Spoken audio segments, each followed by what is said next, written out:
Are you ready for the weekend yet?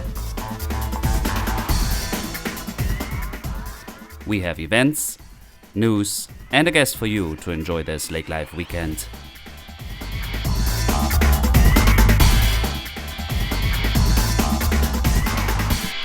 Hello, Lake Life Weekend podcast listeners. Thank you for tuning in again this week. We have weekend number 30 ahead.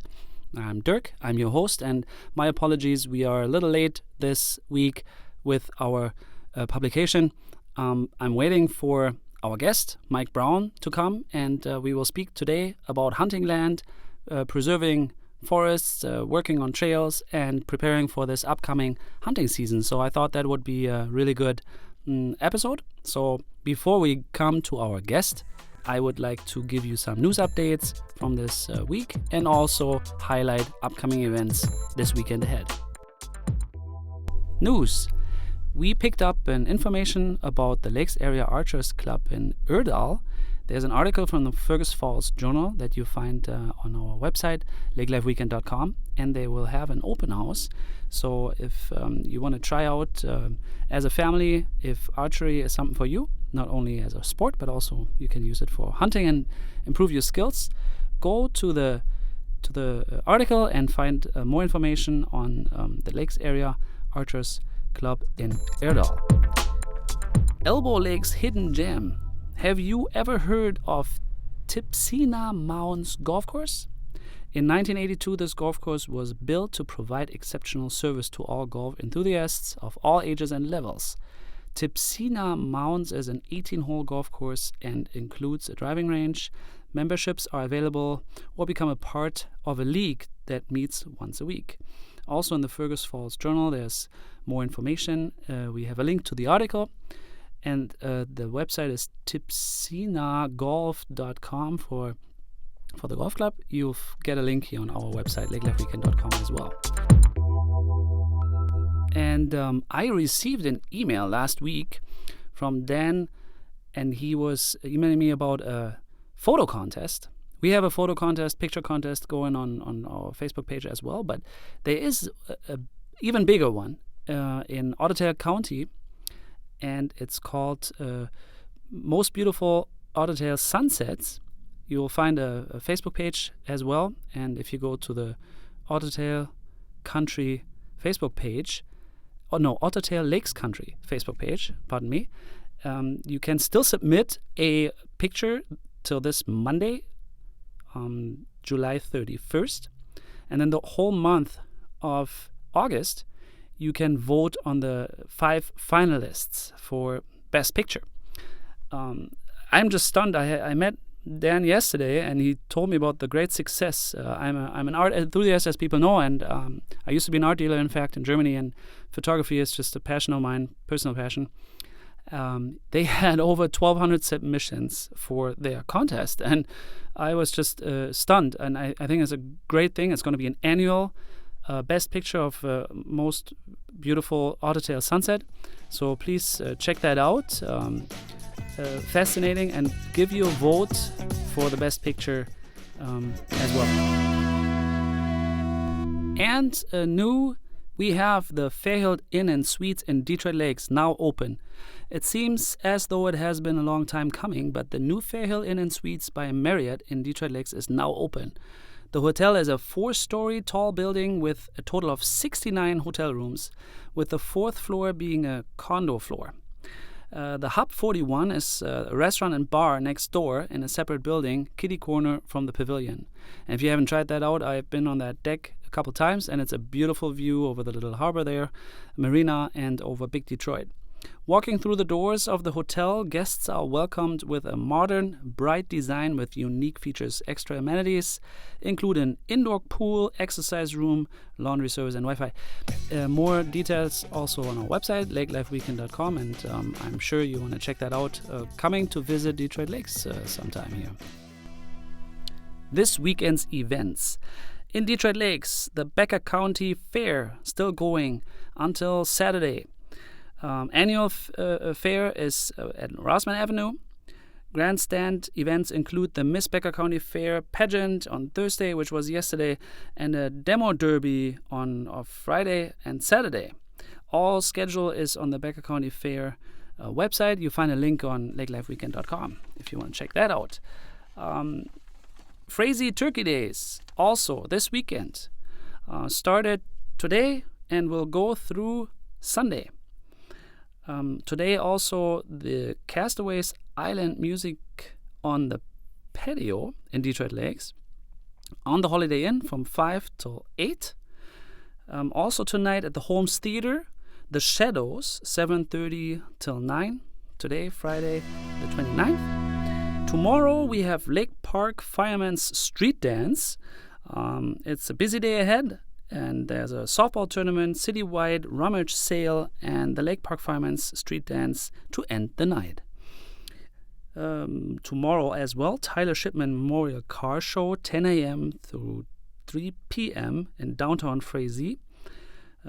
I've been there a couple of times, and actually we'll check that out tomorrow on our way to the Caterers. So go there tomorrow. That's actually a fun event as well. And on the 31st, this Monday, we have a ladies golf clinic at Wildlife Golf Course. Wildflower Golf Course will host a ladies golf clinic for all levels of golfers. Clinic focused on all aspects of the game and will work with the participant on any trouble areas. Thank you for tuning in here. I'll turn this over to our guest, Mike Brown, and all information on lakelifeweekend.com. And feel free to email us hello@lakelifeweekend.com with requests or suggestions, putting things on the event schedule, and we always look forward to hearing from you. Yeah, welcome. I'm here with Mike Brown of JCR Land Company, and we will speak about hunting land, hunting procedures, public land, owning land, and welcome, Mike. Well, thank you, Dirk. Thanks for having me on today. I really appreciate the invite to come out and visit with you. Yeah, thank you for coming on a hot summer day, but hunting hasn't started yet. Oh, we're getting close. We're getting close, you see. So some people think of fishing and now already preparing for hunting. Tell me, before we speak about hunting in general and hunting land, tell me a little bit about yourself. Well, I guess I kind of started hunting back when I was probably 12 years old, maybe. I went out with my family. My dad kind of started me hunting, and I got the passion. I got the bug. That bug led me into pursue a career in wildlife and fishery science, and I got a bachelor's degree from South Dakota State. From there, I worked for a number of agencies, Fish and Wildlife Service. I worked for the South Dakota Game Fish and Parks for a couple of years. Then I kind of fell into a different path, and I ended up going into the fire service, and I've been in the fire service for about 20 years now. So, okay, and most recently you also became an advisor for other hunters. I think you work for JCR Land Company as a real estate advisor, correct? Yes, that's correct. I got my real estate license about a year ago, and I've been working with JCR Land for the last year, and it's been a great opportunity. Well, I'm glad to hear that, and my goal and dream is also to own hunting land, but that's a different story. I also know that you have been engaged in organizations such as Pheasants Forever. Yes, correct. I've been with Clay County Pheasants Forever for probably 15 years. During most of that time, I've served as the habitat chairman. I basically work with landowners in Clay County to help them establish food plots on their property, to maybe to better the habitat, to help the pheasants and the deer survive our nasty winters that we have in this country sometimes. And then we've also done a lot of youth programs too, as well as taking out youth on pheasant hunts and trap shoots and that sort of thing. So it sounds you're busy year-round with hunting topics. Right. And you made your passion that you earned from a childhood into a career now, forthgoing, hopefully. And I like the idea of, I have a pointer dog, and it's a pheasant dog. I tried to take him out. I have failed a little bit, but he's a natural, of course. And it's really fun. So, just random question: how is the population of pheasants in Clay County? Has it been good? Well, yeah, actually, this year it's probably the best numbers of pheasants we've seen in probably 15 or more years. Really? Actually, probably longer than that. Probably prior to the winter of 96, 97, we had really super numbers of birds around. It's taken a number of years for that population to recover. And yeah, this year it probably looks like one of the best we've had in many years. So That's good news. that's very good news. It should be is. fun. Yeah. Be a fun fall. Actually, that's good for me. Maybe you take me out hunting on some public land because I don't know own private yet. I would like to talk today a bit about utilizing public land, maybe speaking about owning private land and then also maintaining and preparing for a hunt. But let's start. Public land, how does that work? In Germany, we don't have public land. We Sure. need to have a hunt, and then you have to have lots of licensing going before you can actually hunt the hunting land. So, I'm not really experienced. So, there's a lot of public land around, right? There is a lot of public land, and yeah, actually, the state of Minnesota has a new program recently in the last 3 or 4 years. It's called the Walk-in Access Program. It's basically private land that the DNR has signed a contract with for that property to be opened up to public hunting. So, yeah, on top of And that's marked. It How is do I marked. find out? Yep, yeah, you can go to any deal, any convenience store or sports shop that sells hunting licenses, Yeah. and they will have the brochures out that have all the maps and locations of the walk-in areas. And then of course they show all the other property that's available too, like the waterfowl production areas, which is owned by the Fish and Wildlife Service, as well as state wildlife management areas that are owned by the state of Minnesota. Okay, so I kind of knew about those maps, and there's even more land now because private individuals say we want to keep owning, but we don't use it enough, and we just want to. It's kind of like a community service. They open it up for them. Yeah. Basically, they sign a contract with the DNR saying, we'll allow the public in to come in and hunt our property. So it's been a very popular program, and I think the acreage has increased since they started the program 3 or 4 years ago. So Oh, they get compensated, the landowners? yeah, they get a couple of bucks an acre for enrolling it. So there's a little okay. compensation for them to enroll as well. So Okay. Well, if you want to learn more, people can contact you for sure, I guess. Yeah. you bet. So we have public land, and is it crowded? And am I safe on public land? I'm a little feared of guns, I guess, or you hear of terrible and sad hunting accidents. How do you behave best on public land? Well, I guess it's just kind of you need to work with others. You know, if you get a group of hunters that wants to hunt the same property, I mean, you need to hunt smart, and of course, safety is your number one concern. You know, you don't want to be doing anything that's any sort of unsafe practices or anything like that. But no, there's lots of opportunities. There's probably the weekends are a little more busy on public hunting areas.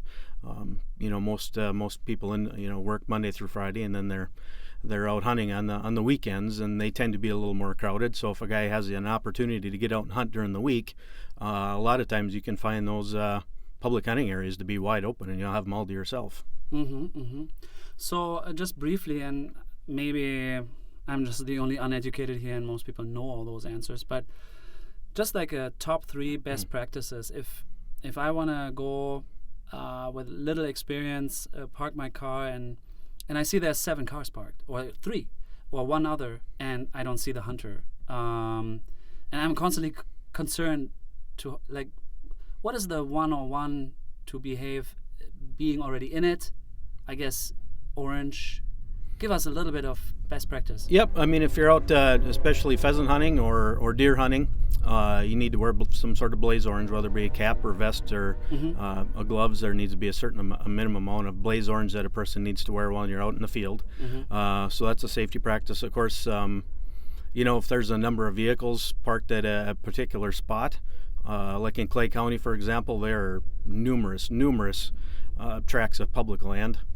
Maybe consider driving down the road a mile and find a place that's open and or it doesn't have as much traffic on it at the present time. Or, if you want, maybe wait until they're gone and you can go out and enjoy the place to yourself. And, that's an option too. So. No, okay, yeah, that makes sense. But if you walk into the field, I mean, you must see the others. Unless, what's with the deer stands, or like you can bring portable ones, I guess? You can bring portable stands onto public property. However, they need to be removed the same day. So you can put them up and hunt them, and then you have to take them down that day as well. So. Okay. Yep. Yeah. So do you know how many acreage there is in Clay, Otter, and Becker? How many acres? Is it hundreds or thousands? There's definitely thousands of acres. Probably Clay County has thousands of acres. Really? Yeah, itself, between wildlife management areas and waterfowl production areas and the walk-in access program now. You get into Becker County. Becker County probably has maybe 100,000 acres because they have what's called tax forfeited land. It's actually owned by the county. That's all open to public hunting. So wow. A guy can get a hold of a map with Becker County, and they provide maps to the public if you're interested in buying one. That shows you all the locations of all the Becker County tax forfeited property. Oh, there's different maps. So correct. Yep, it'd be more of like a Becker County plat book. I didn't know about that one. Yep. Okay. And Ottertail equivalent, we have lots of acreage. Yep, and there's a lot of acres down in Ottertail as well. So lots of opportunity. Lots of opportunity if you're a waterfowl hunter, deer hunter, grouse hunter. I don't have to own. You don't have to own your own property. No. Nope. A lot of people want to own, and I guess I have that dream too because I can walk my dog in private and I'm a little bit more safe. I am just a chicken, I guess. I'm concerned about my own safety most of the time. So, how do you approach owning land? Is it affordable? How's the market doing? Actually, the market's been very good. There's a lot of listings out there, pretty much from just strictly hunting land. You can get into some properties that have some income on them as far as tillable acres, or some have some conservation programs in place on the property, so there's a little bit of income involved on those acreages.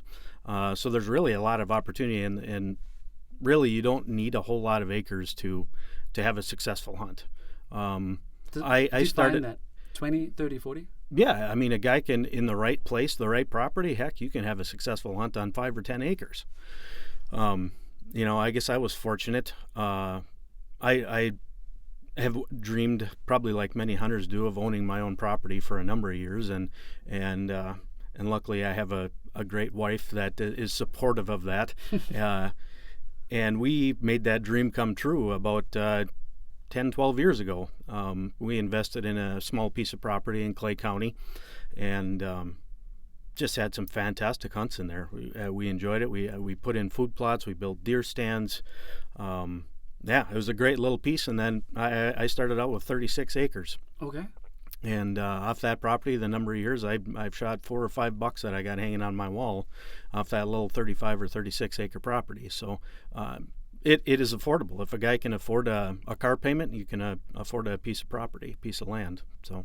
Okay. So let's say whether I utilize public or I have my private hunt, how do I prepare personally?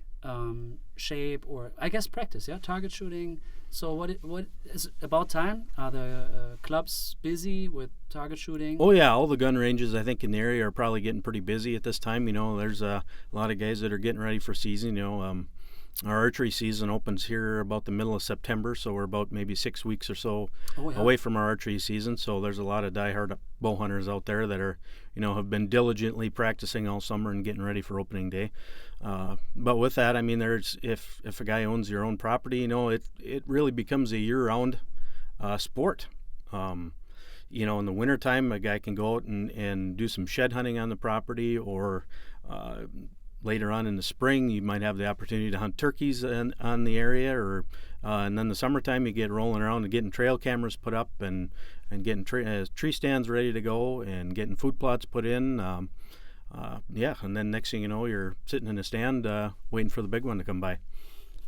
So you're leading into my question, maintaining a property. What do I need to do, or how do I treat? Let's say I own 40 acres wooded, almost untouched. So I clear some of it. What do I all do? Do I get trees out? I don't like taking trees out because I think they make air, but so tell me about it. Well, there's something to go with that too. I know people don't like cutting trees down. However, if a guy could get in contact with a local forester for the area, he might be able to come out and give you some insight on what's best for the habitat on your property. And that may mean taking some of those old growth trees down and allowing some of that new, young, vibrant vegetation to take hold on the soil that hasn't had a chance to grow because of maybe the heavy tree canopy that's in the area. Sure. So that might be one option. Another thing is, if you got some natural meadows on the property that maybe are just, have some grass on them, a guy could work, get yourself a little tractor or even a rototiller and go in and just work up a little bit of ground and get some food plots in place. And with that, with the food plots, it only is going to increase your hunting success on the property. So. And that's legal? That's completely legal, yep. Any normal agricultural practices are completely legal with the Minnesota DNR. That's correct. You can't, however, go out and throw a pile of corn or throw out a bunch of pumpkins or apples on your property and hunt over it. You cannot? You cannot. Nope, that is illegal. That's trapping? That's baiting. Baiting. Baiting, correct. Yep. But you can grow. So you can grow a patch of corn. Corn or alfalfa, clover, anything like that. Any normal agricultural practice is perfectly legal. You could plant pumpkins. You could plant pumpkins. Yep. Yeah. Okay. So I can, and maybe I should clear so I should get in contact with the local forester, you said, and get some advice on the current habitat and then how to make the forest a better forest. Right, correct. Yeah, the forester will meet with you and he'll walk your property and he'll speak with you on kind of some of your long-term goals that you would have for the property, whether you want to increase the property for holding deer or turkeys or ruffed grouse. Maybe there's some wetlands that have been drained on the property. They can give you some advice on possibly restoring some wetlands on there to increase the waterfowl hunting opportunities as well. Actually, your local DNR office has private lands individuals that do this all the time, and they're more than happy to meet with you and come out and walk your property with you and discuss your goals and visions on what you have for the property, and they'll work with you on making that happen. Along with that, there's some opportunities with the DNR, like soil and water conservation districts, Natural Resource Conservation Service are a couple of agencies that also implement conservation practices on properties. So if a guy wants to maybe make a little income, maybe make enough to pay the taxes and help with mortgage payments or whatnot, those opportunities are there as well. So do what exactly? To implement conservation practices on your property. Oh, not to touch it? Oh, I don't know what that means. Well, like if you've got some tillable acres that have agricultural history, a guy can enroll some of those lands into like a conservation reserve program. Oh, CRP? CRP, yep. Okay. And you'll actually get compensated so much per acre to implement those practices on your property. So CRP is one practice. Of course, there are a number of other ones. There are forestry practices as well. If you have wooded property, like we were talking about, the 40 acres of wooded property, a guy can enroll in a sustained forestry incentive program as well. So they compensate the landowner for the forestry management practices that they implement. So there are opportunities out there for not only owning land, but also making a little bit of money to help pay the taxes and maybe some of the mortgage on the property. So. Okay, that's really interesting. However, I want to look at it from a different perspective as well.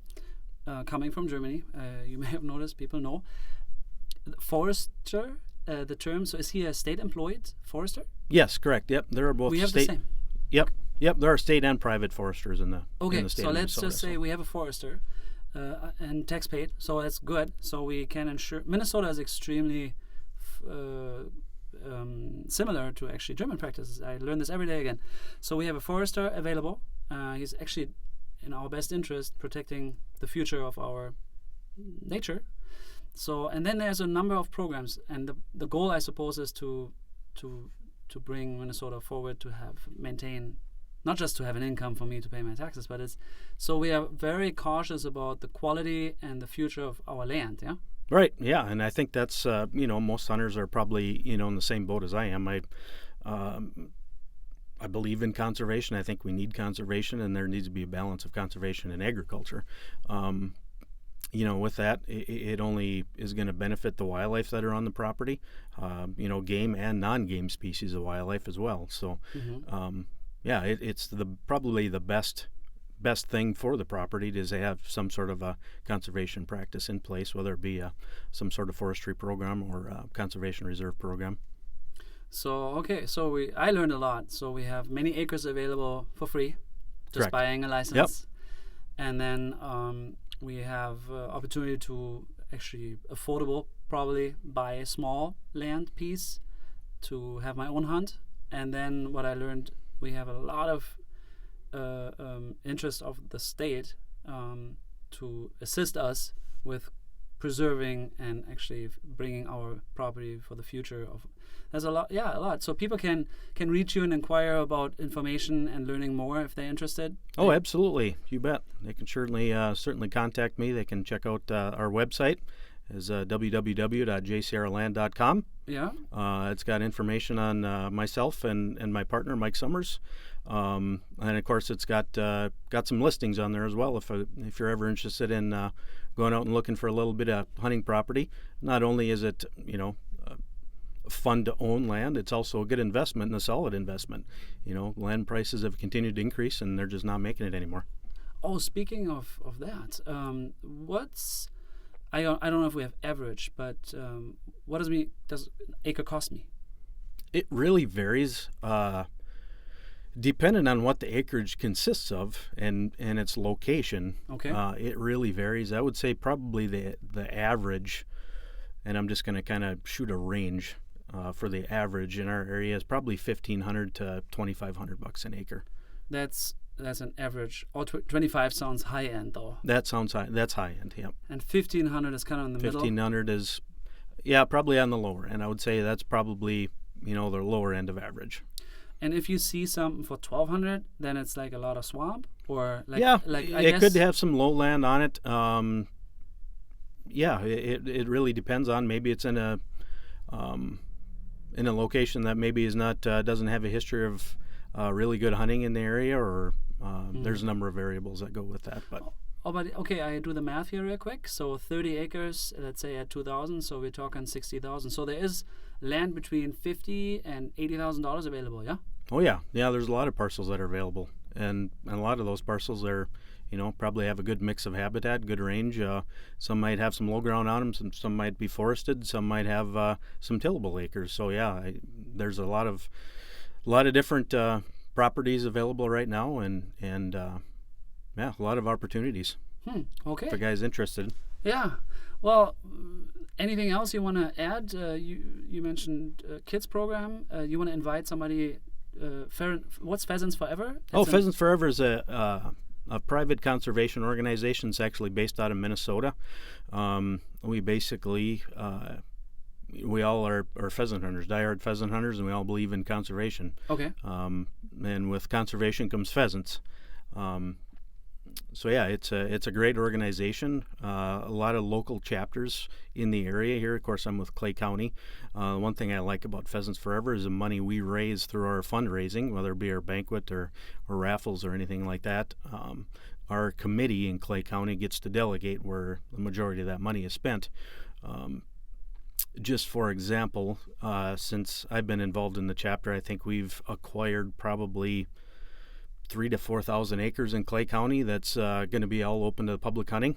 Oh, you buy land? Yeah, we assist Pheasants Forever, the national organization. Our individual chapter will contribute funds to acquire those properties that come up for sale, and if somebody's interested in selling to Pheasants Forever. So, how are they marked? Pheasants Forever land, or? Nope. They will either be turned over to the U.S. Fish and Wildlife Service to be opened up as a waterfowl production area, or they will be turned over to the state of Minnesota as a wildlife management area. Fascinating. So, okay, with my membership or supporting Pheasants Forever, I not only contribute to the livestock or whatever, but also conservation. to also to make public hunting available. Right. Yep. You bet. And then raising. Okay, because the animals can mature in there. Interesting. Yep. Kind of. Pheasants come with the habitat. If the habitat is available on the ground, the pheasants will come. What's habitat? Grass? Yeah, it could consist of anything, whether it be grass for pheasants or sharp-tailed grouse. If you get up in the northwestern part of Minnesota, there's some sharp-tailed grouse populations up there. If you look at wetlands, probably focusing more on waterfowl and upland nesting for the waterfowl versus, the woods that are probably going to be more attractive to the deer and the turkeys and the grouse. So, okay, let me just understand that. So with grass comes the pheasant? Like they just come in a way? Well, yeah, if you got the habitat, the right habitat in the right location, and the amount of habitat that's needed to support a population of pheasants. Interesting. Yeah.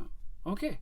Well, I learned a lot, and I hope to pursue my dream at some day to own some acreage. I will pick your brain on my next pheasant hunt coming up. When is season starting?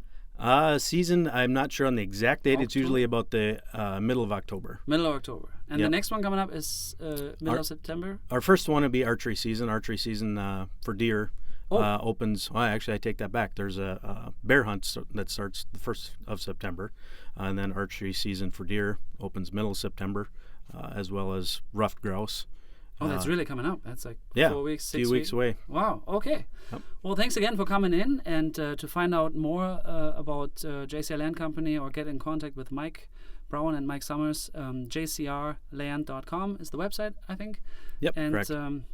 Thank you again, and have a good hunt.